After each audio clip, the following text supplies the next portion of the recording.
Ok, este, una vez que ya tenemos el problema, que hemos identificado claramente qué es lo que vamos a investigar, cuál es el tópico, y tenemos una idea de lo que queremos hacer de investigación, porque estamos asumiendo de que existe un vacío en esa parte del conocimiento, lo siguiente que tenemos que hacer es evaluar el conocimiento que existe sobre el tema. Y para eso necesitamos hacer el marco teórico y las citas bibliográficas, ¿ok? Entonces,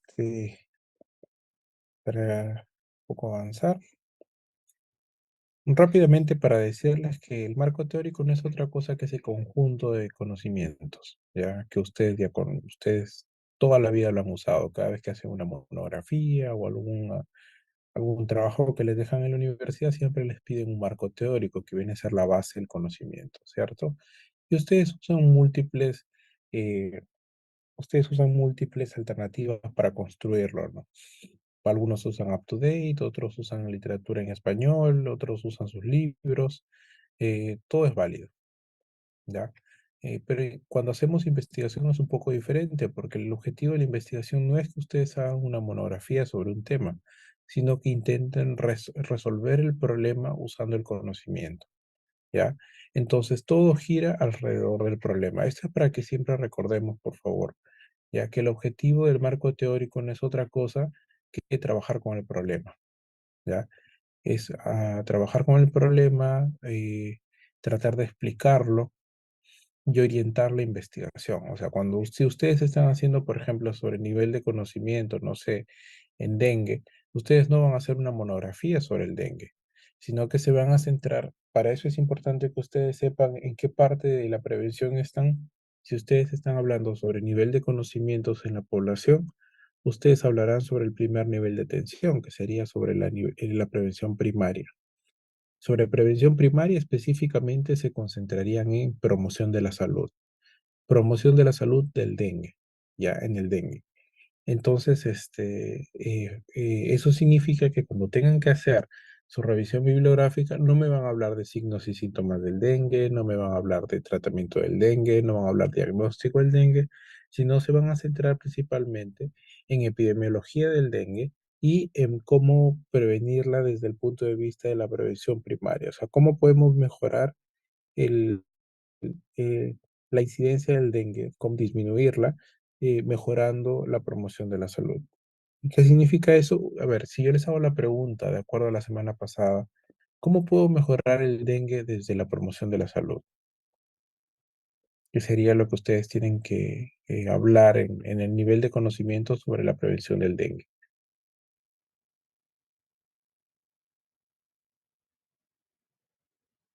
A ver, chicos, ¿alguien que quiera participar? Doctor, buenas tardes. Y buenas tardes. Puede ser, si voy a promocionar, uno hacer una difusión sobre, ¿cómo se llama?, de lo que implica el factor que produce el dengue en la salud de las poblaciones vulnerables, mediante campañas, puede ser de difusión, Ustedes no sé recuerdan si. que hablamos de los niveles de level y CLAR, ¿no? Si hablamos de dengue y prevención según niveles de level y CLAR, vamos descartando la prevención terciaria. La prevención terciaria significa rehabilitación, ¿cierto? O recuperación. Entonces, ¿qué hay de recuperación del dengue? Luego que el paciente le dio dengue, ¿cómo evitar que le vuelva a dar? Eso es prevención terciaria. Ahora, prevención secundaria, ¿qué era? Diagnóstico temprano y tratamiento oportuno. O sea, ¿qué significa? Que yo hago prevención secundaria si es que diagnostico a tiempo y trato a los pacientes. Entonces, todo lo que sea diagnóstico y tratamiento también lo voy a eliminar. Entonces me quedo con prevención primaria del dengue. Prevención primaria del dengue hay dos componentes, prevención específica y promoción de la salud. Prevención específica es eliminando el agente etiológico, entonces, en este caso, eliminando el vector.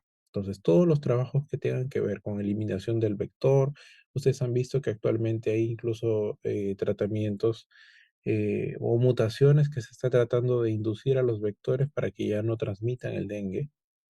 Y para esto hay bastantes estudios en curso en los que han manipulado el mosquito, lo han vuelto prácticamente inmune al dengue y lo están liberando para que prácticamente se reproduzca y evite el incremento del dengue. Eso es desde el punto de vista de prevención específica. Pero de promoción de la salud, ¿qué puedo hacer yo para evitar el dengue? Pues ahí viene el cuidado adecuado del agua, evitar el agua almacenada, o sea, promover lo saludable. ¿Y qué otra cosa puedo hacer para evitar el dengue? Mejorar la salubridad de las personas. ¿Qué otra cosa puedo hacer? O el uso de mosquiteros, o el uso de repelentes, o, o, este, o mantener las casas libres de agua acumulada. Entonces, eso vendría a ser promoción de la salud, ¿ya? Porque es uno de los determinantes. Entonces, ¿qué significa que cuando yo tenga que hacer mi marco teórico, sobre qué voy a hablar? ¿Sobre diagnóstico? No. ¿Sobre tratamiento? Menos. ¿Sobre rehabilitación y probabilidad que me vuelva a dar? Tampoco. ¿Sobre qué tengo que hablar?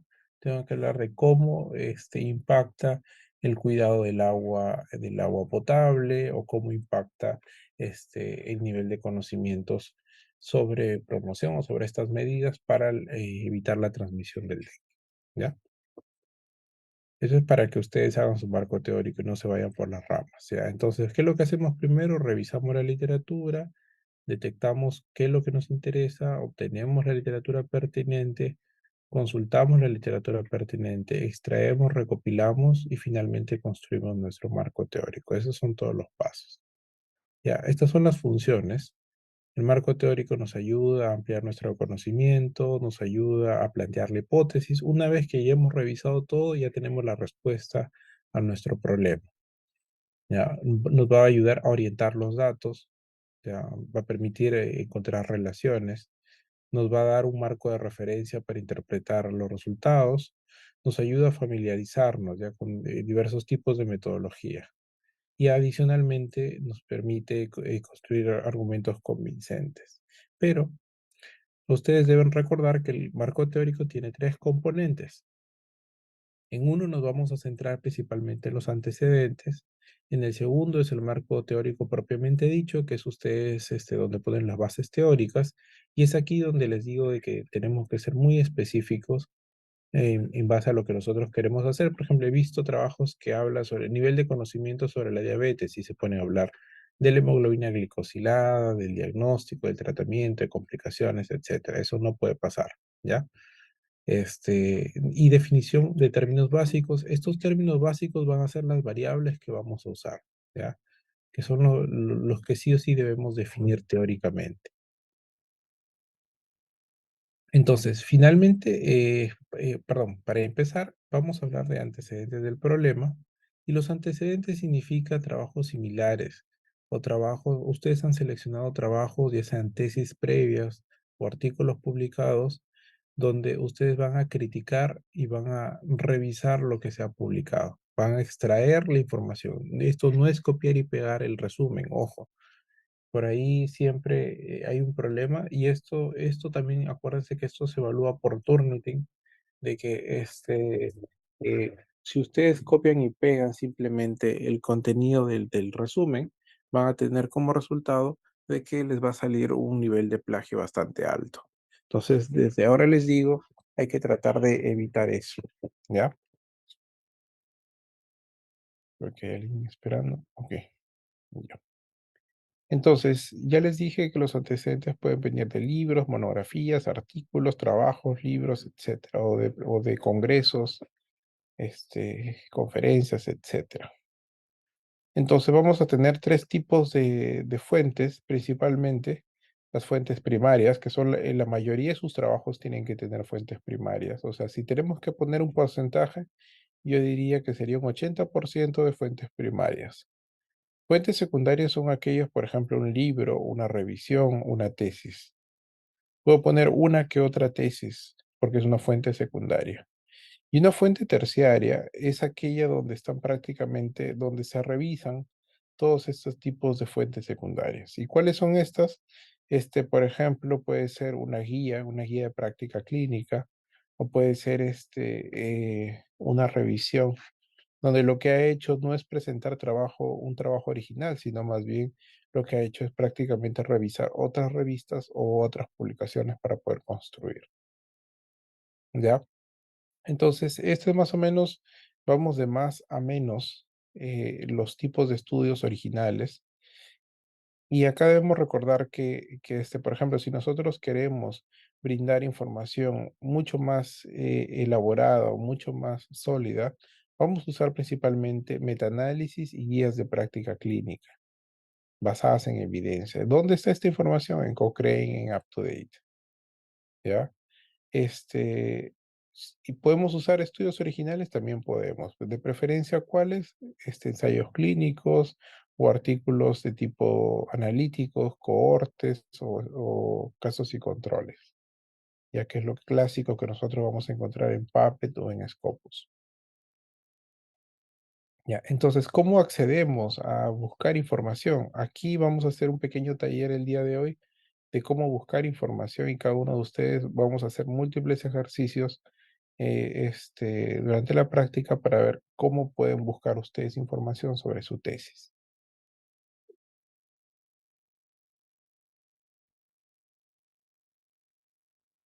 Doctor, Sí, dime. bueno, una consulta. En las revistas de investigación, eh, ¿está en qué nivel es fuente? ¿Primaria, secundaria o tercero? A ver, todo lo que esté en PubMed, a ver, todo aquello que haya sido elaborado por primera vez, tipo que tenga problemas, que tenga objetivos, que tenga hipótesis, es un artículo original. O sea, un artículo original parte de una pregunta de investigación y termina en resultados, y eso se termina publicando, por lo general, en una revista indexada. Esa es una literatura primaria. Literatura secundaria son todos aquellos que no es esto, pero tampoco no es revisión. ¿Qué puede ser? Congresos, conferencias, un resumen de una conferencia, una tesis, un capítulo de un libro, etcétera. Y la literatura terciaria es finalmente las revisiones, ya, o los compendios de revistas. ¿Cuáles están ahí? Las guías de práctica clínica o las revisiones narrativas. Ustedes entran a una revisión, por ejemplo, de una enfermedad que puede estar publicada en una revista y no presenta información original. Lo único que hace es recopilar información de otros sitios, ¿ya? Entonces, lo que hacemos nosotros, vamos a aprender a hacer búsquedas bibliográficas. Ustedes ya deben saber, ya han pasado por redacción, ya saben cómo se debe hacer habitualmente una búsqueda. Y ustedes deben recordar que antiguamente las tesis se presentaban los antecedentes bastante largos, ¿no? Se ponía el título, se ponían los autores, se ponía de forma larga prácticamente el objetivo y todo lo demás. Como estas tesis son tipo artículo, ustedes tienen que también acostumbrarse a presentar los antecedentes de forma abreviada. Y esto es ojo para que tengan mucho cuidado al momento de que van a elaborar su primer avance, ¿ya? Entonces, se ponen por lo general en orden cronológico de forma abreviada, ¿ya? Vamos a tratar de omitir el título cuando sea necesario, ¿ya? Y por último, vamos a poner un párrafo de cierre donde ahí vamos a colocar la utilidad para la investigación o para la utilidad para nuestro trabajo. Entonces, esta es más o menos la secuencia con la que vamos a trabajar.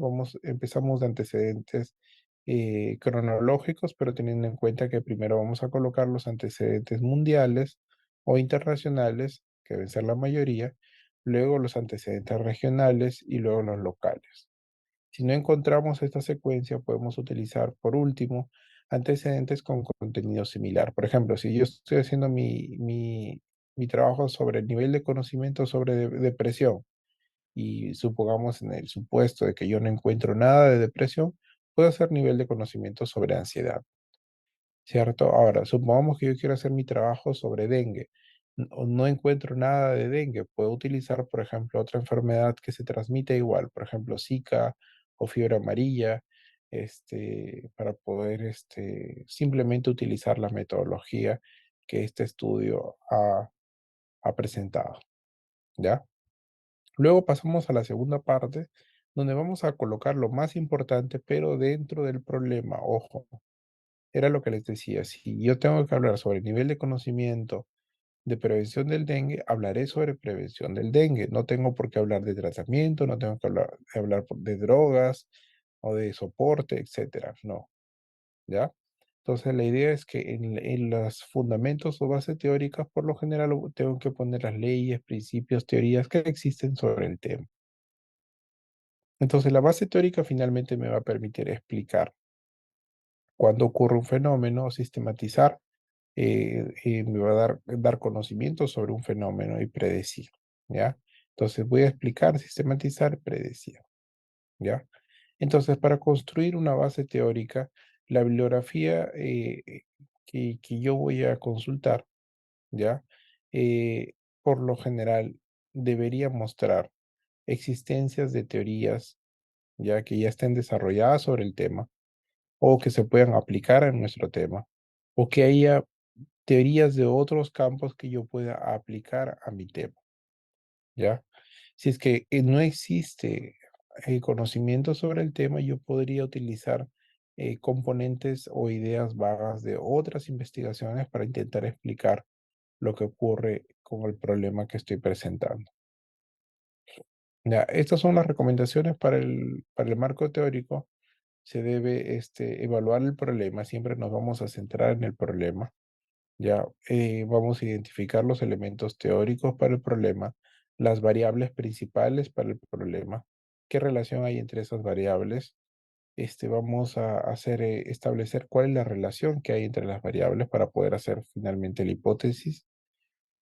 Vamos a seleccionar las fuentes, vamos a revisarlas y vamos a analizar los elementos que queremos escribir sobre el tema. Finalmente, vamos a revisar y ajustar lo que sea necesario.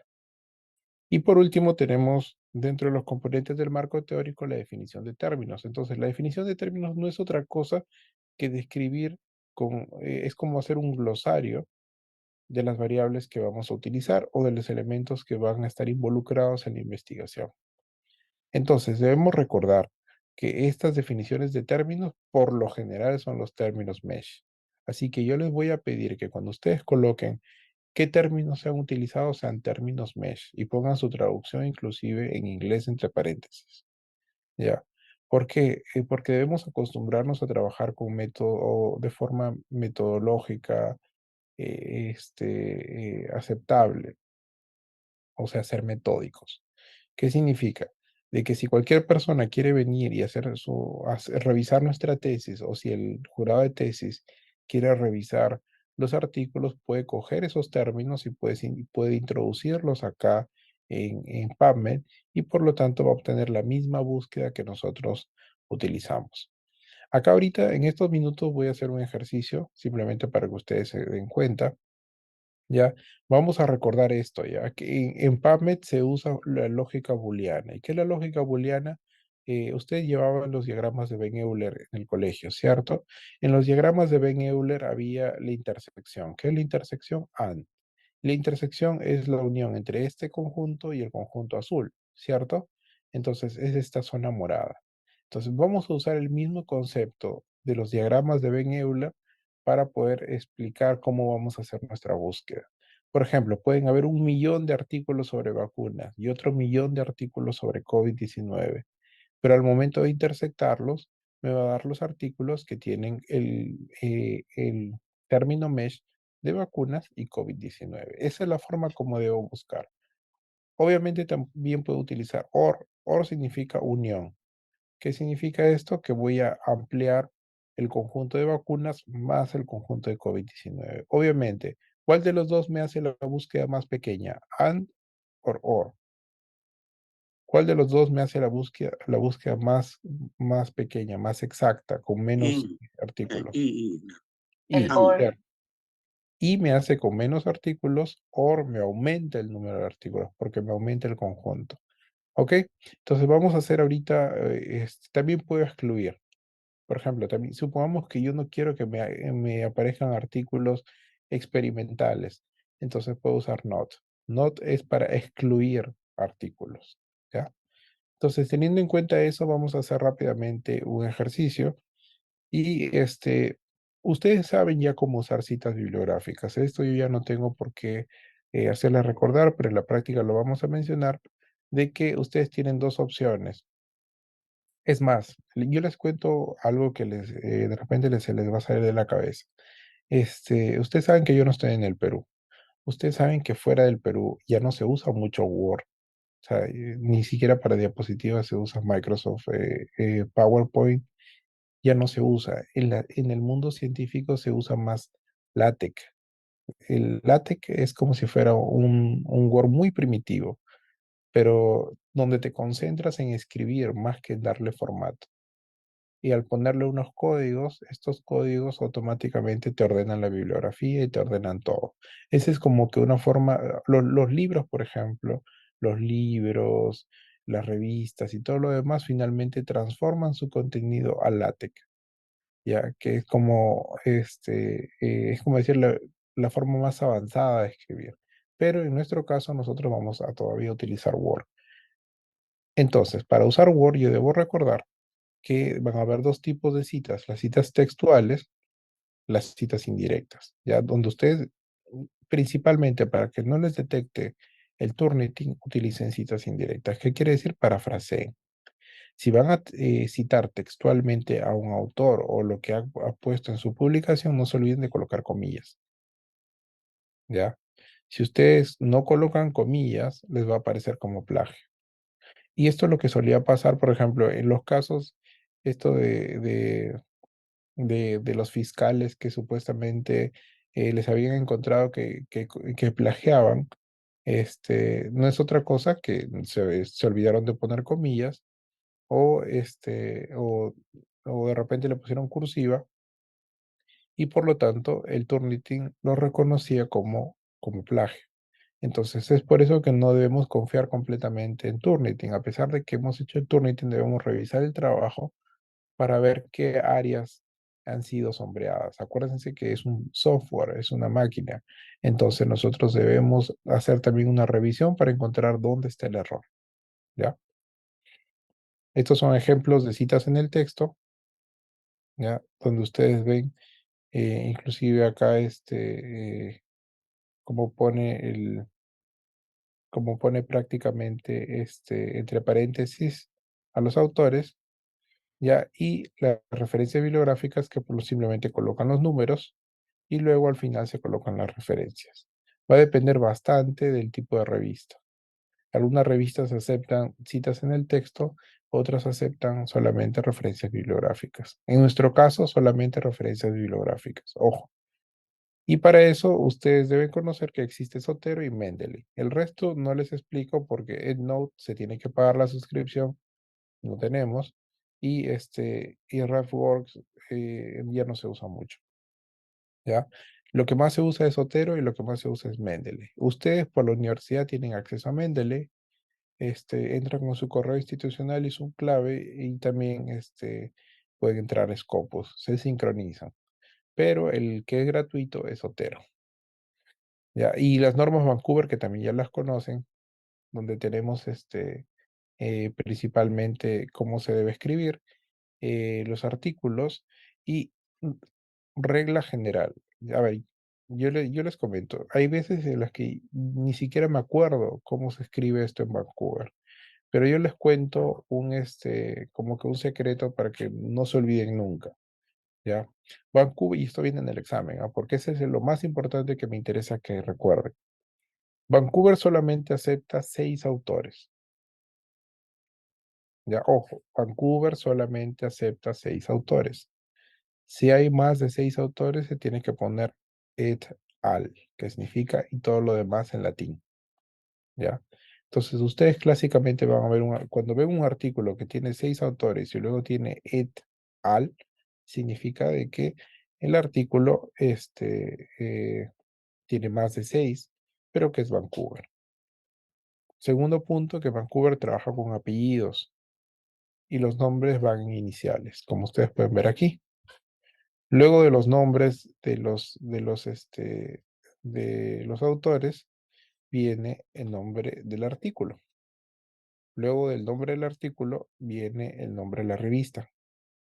Luego viene año, número, volumen y páginas. Ya, esa es la secuencia, no se olviden.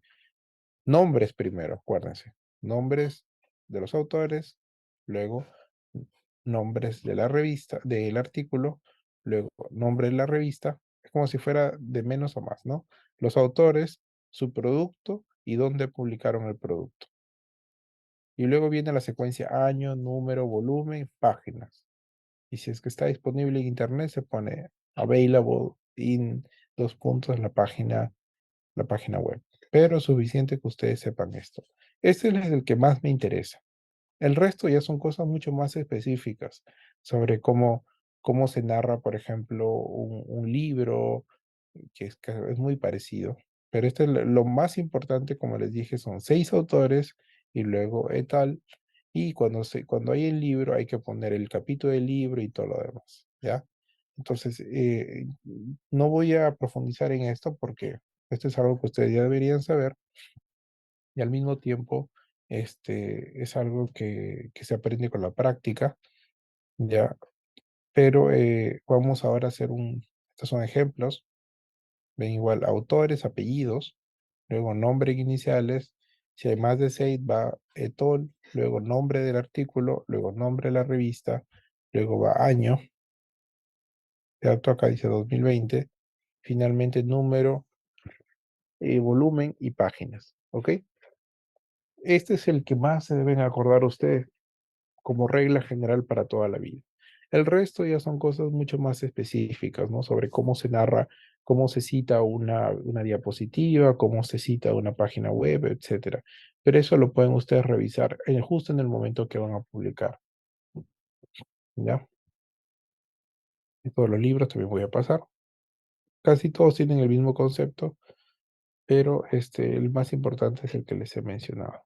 Igual para ponencias de congreso, páginas web y todo lo demás. Ustedes pueden revisar en este libro inclusive cómo se debe citar. Es más, yo les aconsejo que cuando ustedes estén frente a una página web, lo hagan, por ejemplo, de forma manual, así aprenden, ¿ya?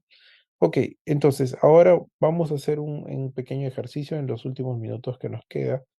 Imaginémonos que queremos hacer y ahora les voy a dar como unas reglas generales para que todos ustedes puedan hacer su búsqueda bibliográfica, ¿ya? Imaginémonos que necesitamos hacer nuestro trabajo y nuestro trabajo es nivel, ok, cuando alguien entra que eso se cuelga, nivel de conocimientos y actitudes en prevención del dengue.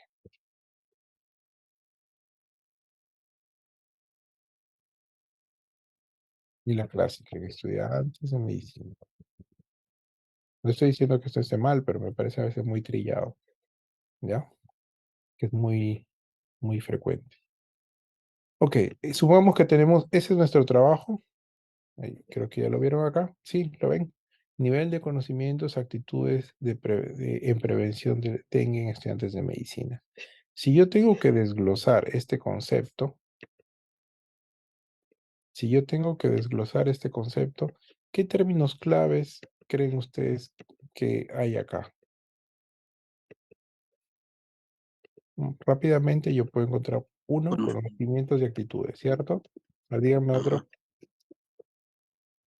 otra Prevención. palabra Prevención, clave. Prevención. prevención, Otra palabra clave. No estoy hablando de variables, estoy hablando de palabras clave para hacer mi búsqueda dengue, de Dengue estudiante, también. estudiantes de medicina.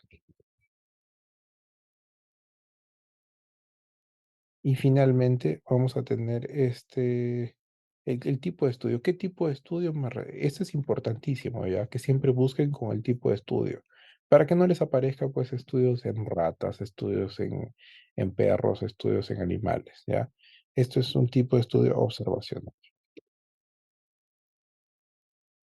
Ya, ok, listo. Entonces ya tengo acá 5 términos. Entonces con estos 5 términos voy a cerrar esto.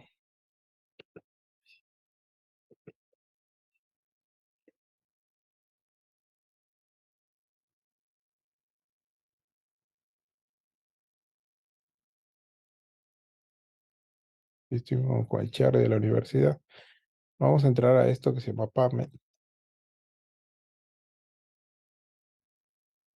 En PubMed no voy a hacer caso a la búsqueda, ¿ya? Esto está grabado para que ustedes sigan tal cual los pasos.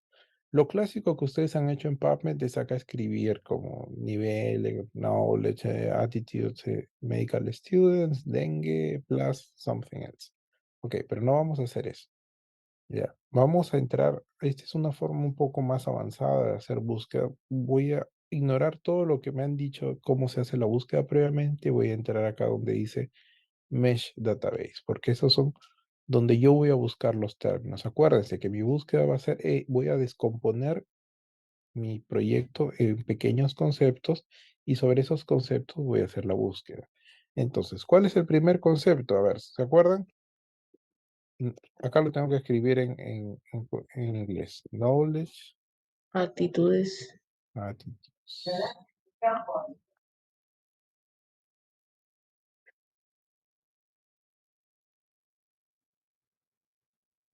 Perdón, que está mal escrito.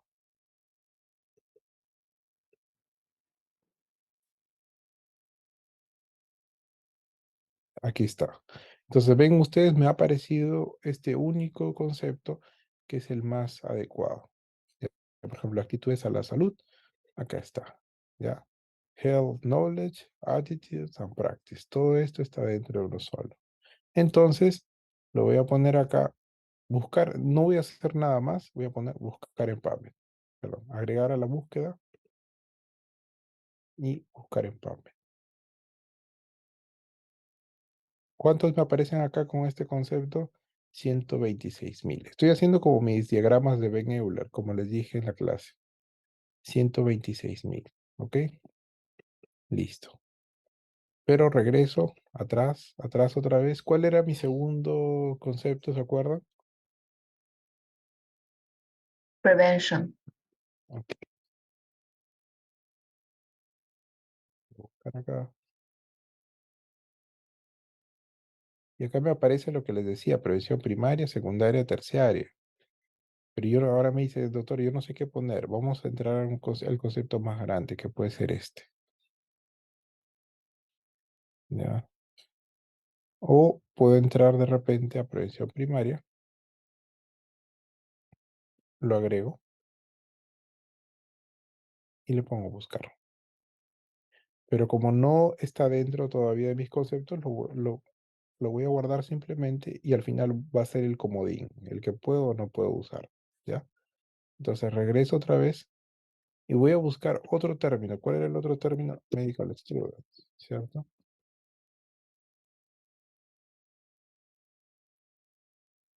Que me aparece. Este es el término. Estos son todos sus sinónimos. Lo agrego al buscador.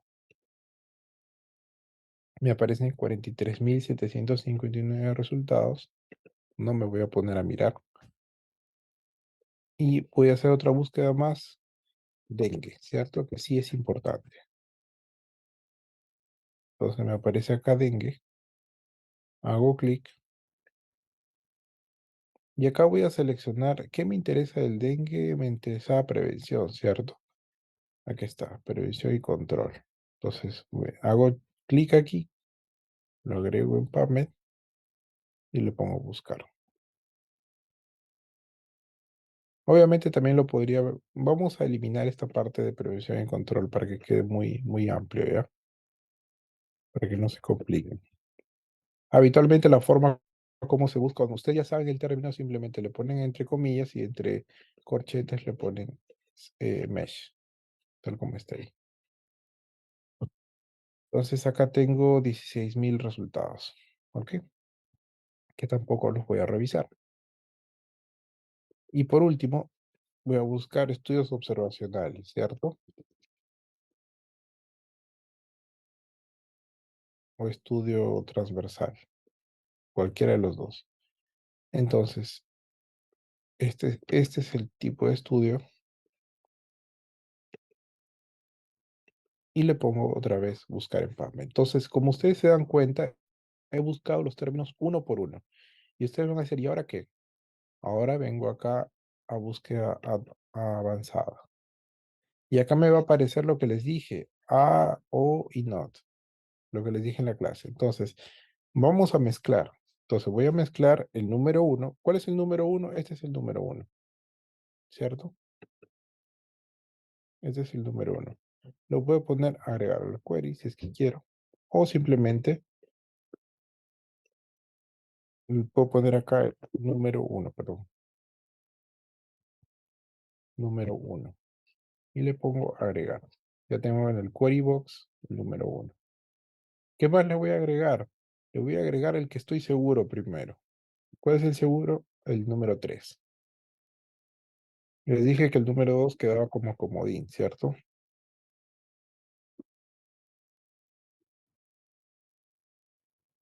¿Le pongo AND o le pongo OR? ¿Qué dicen ustedes? And, Le pongo AND, perfecto. and, ¿Cuál es otro término importante que me interesa? El número 5, ¿no? Dengue, ¿cierto? Y la idea es que ustedes tengan 3, porque cuando empiezan a agregar más, se vuelve la búsqueda mucho más selecta. Me quedan como comodines el 6, me queda como comodines el 2. Ya. Voy a buscar primero, voy a ver si es que tengo suerte. Entonces, inmediatamente, miren, me ha encontrado acá un solo artículo. Y si se dan cuenta, me he evitado tener que buscar 200 artículos. ¿Por qué? Porque es un artículo que dice conocimientos, actitudes y prácticas entre estudiantes universitarios en relación a la fiebre por dengue. Un estudio multicéntrico entre regiones de, eh, Vietnam. ¿Ok? Entonces, esto no acaba aquí, por si acaso, ojo. Eh, yo puedo, les aconsejo, esta es la forma más clásica, pueden hacer lo mismo en Scopus. La idea es que busquen término por término, porque ya vamos a acabar la clase. Existe otra herramienta que me interesa que conozcan que se llama Hay varias herramientas de inteligencia artificial, ¿ya? Una de ellas que particularmente a mí me gusta se llama Research Rabbit, que es esta de acá. Entonces, ustedes se crean su cuenta. Acá yo ya he entrado. Voy a crear una nueva colección. Esta nueva colección se va a llamar clase tesis 1. Ya, entonces he creado acá mi colección. Esto está conectado a Zotero. Entonces me pide que agregue el PMID o que agregue keywords. Pero yo ya tengo acá mi artículo, que es el artículo que ya encontré, o los 3 artículos que ya encontré. Entonces voy a copiar su PMID, lo voy a pegar acá. Pueden importar una colección de Zotero también. Este es el paper que más se parece a mi trabajo, entonces lo voy a agregar directamente. Entonces lo agrego e inmediatamente yo le puedo poner acá trabajos similares.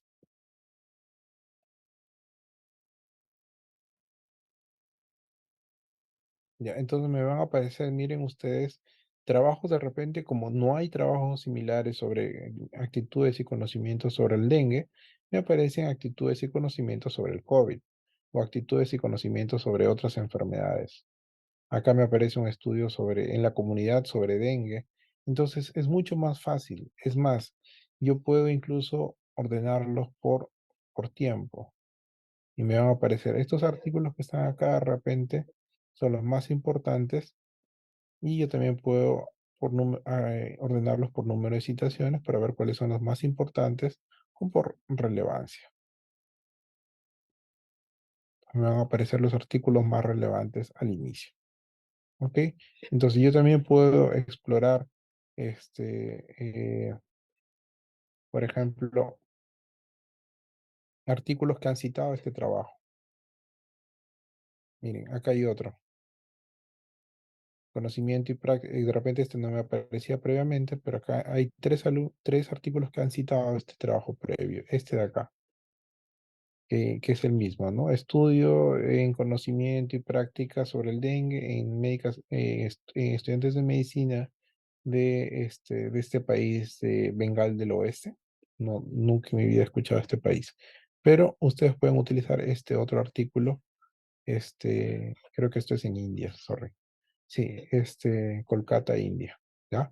Entonces, si se dan cuenta, probablemente este artículo no esté indexado, pero también puede ser útil para su trabajo porque serían dos artículos que hablan sobre el tema. ¿Ok? ¿Han entendido, chicos, en qué consiste la búsqueda? ¿Cuánto me he demorado en encontrar dos artículos exactamente con los mismos términos? Menos de 10 minutos.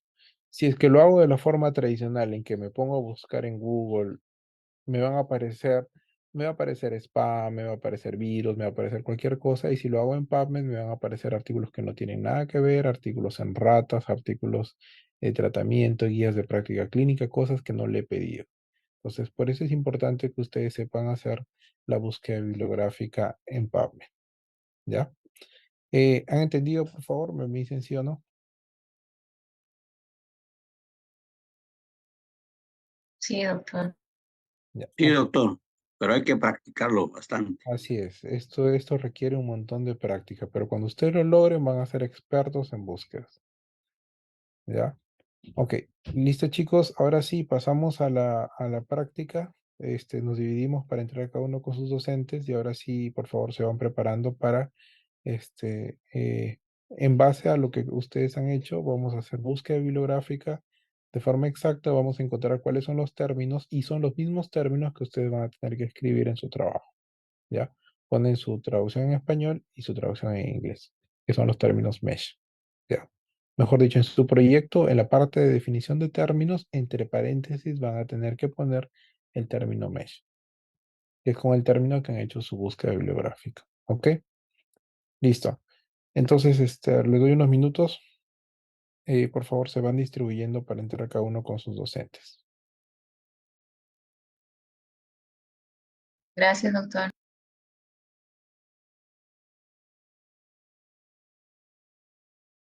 Ah, me olvidaba solamente anuncios parroquiales.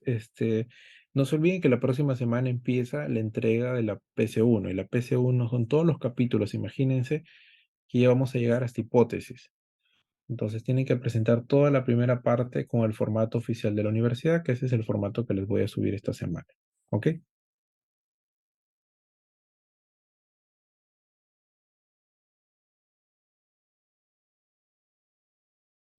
Doctor, buenas noches. Le habla la alumna Geraldine Castillo. Sí, hola, dime. ¿Me escucha? Sí, te escucho, te escucho. Ah, ok, doctor. Lo que pasa es que he tenido un problema con la matrícula y la escuela recién me ha puesto en ese grupo con usted. Ya. Eh, el delegado ya me mandó con la doctora y con el tema de la licencia todavía voy a tener problemas. Me ha dicho la doctora Clara que en el transcurso de estos días recién se va a regularizar mi matrícula, por ende no, todavía no voy a aparecer en la lista. Y me comentó la doctora que con la asistencia creo que ella es algo de escuela, me comentó nada, eso. Sí, no, no hay problema, pero ya me has avisado. ¿Cuál es tu nombre? Discúlpame. Geraldine, Ah, Geraldine. Geraldine Castillo Valverde. Ok, para anotarte. Ya. Ya, Entonces, doctor. Muchas no te gracias. olvides que participar hoy día porque hoy tenemos que ponernos al día un poco contigo, ¿ya? Sí, doctor, estoy atrasada. Para mí es como la primera clase recién. Ok, sí, ya han pasado dos clases más. Ok, listo chicos. Por favor, se preparan, Doctor, se queda mi grupo nada más, por favor, y nos preparamos para empezar la práctica. doctor, disculpe, buenas noches. Sí, dime. Soy la alumna María Valeria Valverde y bueno, mi caso es algo similar como la compañera, pero también por motivos de salud no he podido entrar a la clase, ¿no? Pero lo que es quisiera saber el número del delegado para también que me pueda añadir al grupo de WhatsApp si es que tiene. Sí, justo, a ver, creo que, Anthony, tú eres el delegado, pero te mandé, creo, un mensaje por acá, por WhatsApp, por el Zoom, pero no te llegó, creo. A ver, Anthony, ¿estás ahí? Ah, Anthony sí, es el doctor. delegado. Sí, voy a anotar mi número de todas maneras igual para que me puedan escribir. Sí, yo te mando, te voy a mandar ahorita mi número, todavía no te salgas del grupo. Te mando mi número para que me escribas directamente para cualquier consulta. ¿Ya? Está bien, doctor. Acuérdate que las comunicaciones son con su delegado siempre. Ya, ok, ahorita te está llegando. Trata de que los grupos sean uniformes, por favor. O sea, cada profesor tenga la misma cantidad de docentes. Obviamente va a haber un grupo con uno más, pero no un grupo con 5 más o con 3 más, ¿me entiendes? Si van apareciendo más alumnos, la idea es irnos distribuyendo entre todos. ¿Ya? Entonces ahí te acabo de enviar. Ok, Ya, doctor. listo Listo, chicos, por gracias. favor, entran y se van preparando para presentar, van levantando la mano y empezamos. Denme un ratito para tomar un poco de agua. Doctor, Sí, dime. doctor, una pregunta. ¿Las PPTs los va a subir a las clases? Sí, O lo que pasa es que algunas las he estado modificando, hoy día las voy a subir, no se preocupe. ya, Listo, gracias. chicos. También les voy a subir un modelo para que puedan trabajar para que puedan trabajar la práctica calificada número 1. ¿Ok? Listo.